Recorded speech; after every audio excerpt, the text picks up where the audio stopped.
go over navigating in Slack. Slack is our communication app and replaces the majority of our emails and texts.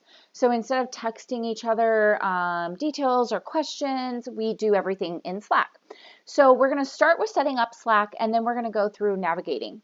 I'm going to do all of this on my laptop.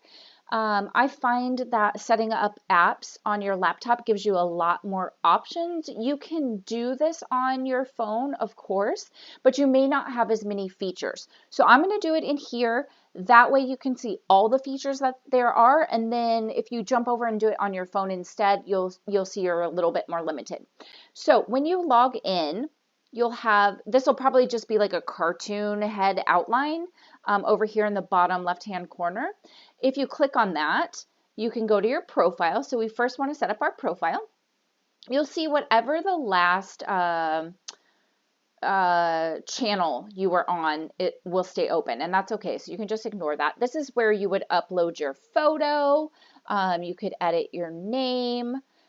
There is a spot in here where you could put your, oh, this is where it is. Okay, so click on the add name pronunciation. You don't have to actually do it, but otherwise your full name will be in here. If you just wanted to say your first name, or me, I go by Maggie May, you can just put your display name there, which is a little less formal instead of it always popping up your full name. You can put your pronunciation in here, and you will want to set your time, Central Time. This confuses me. I just learned a lot about time zones, and I just learned so much about this, about daylight savings and such. So I'm hoping that this is the right, that I've actually, selected the right time zone. Anyway, hopefully that's right. So that's where you can do that. You'll upload your photo. This will be your team photo. If you haven't had a team photo session yet, you can use any sort of nice picture. I do like you guys to upload a photo. It makes me happy to see your faces. So let me see your faces as much as possible. So that's where you set up your profile. Easy peasy. Your email should be already in here. That should come from the invitation that I sent you to join, and then you can add your phone number in. I do request that you add your phone number in just so we have it everywhere. We can never have it in too many places just in case. Okay, so that's your profile.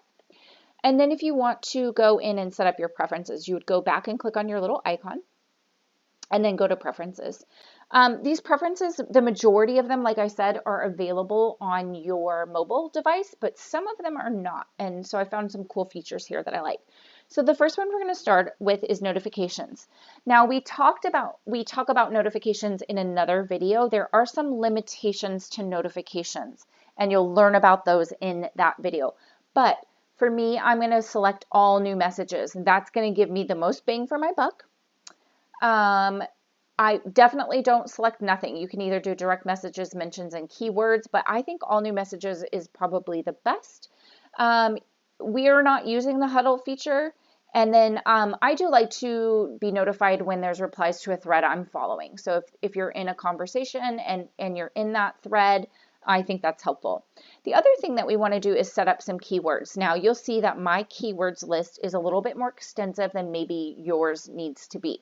So on your keywords, I would definitely have available, availability, and schedule at a minimum. You can see I put some of these others just in case, because when I ask for availability check-ins, sometimes you guys say available, unavailable, I am, I'm not, I am not. So you can see why I have all of those, just to make sure that I get that message back. And then if you scroll down a little bit further, you can see when you're allowing notifications. So this is a place where you can kind of allow or disallow notifications. You can set your times to whatever you want. I've got 8 a.m. to 10 p.m.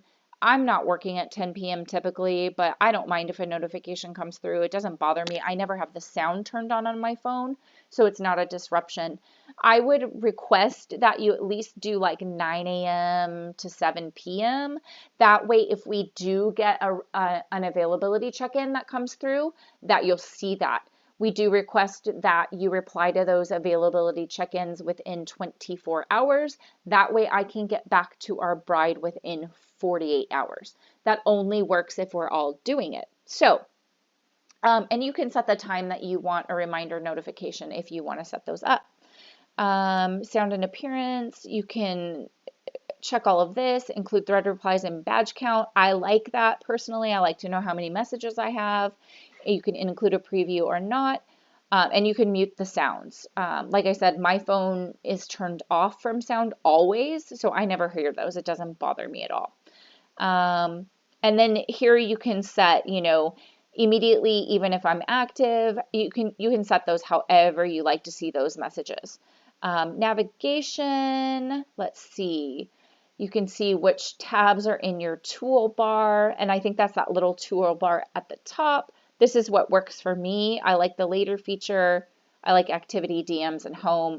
We don't use Huddle. We're using Canvases a little bit, but the rest of the stuff we're really not going to see a whole lot. I might click channel on though. That might be helpful. Let me do that. I'm going to click channel on. Oh, see how it popped it over to the left?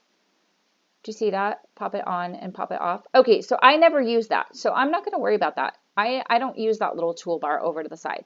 So that's what that is talking about.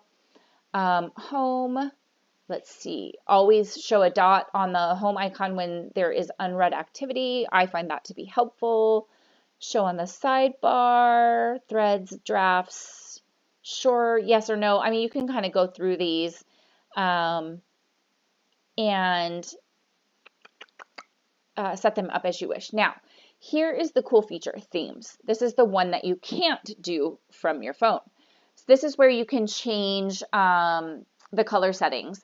There are a couple of settings that you can use on the app set there, but they're generic. They're like black, white, or I think purple, like a deep purple. So if you like that, great. I don't care for that. So I came in here and I set them to our branding colors. That's just what I like.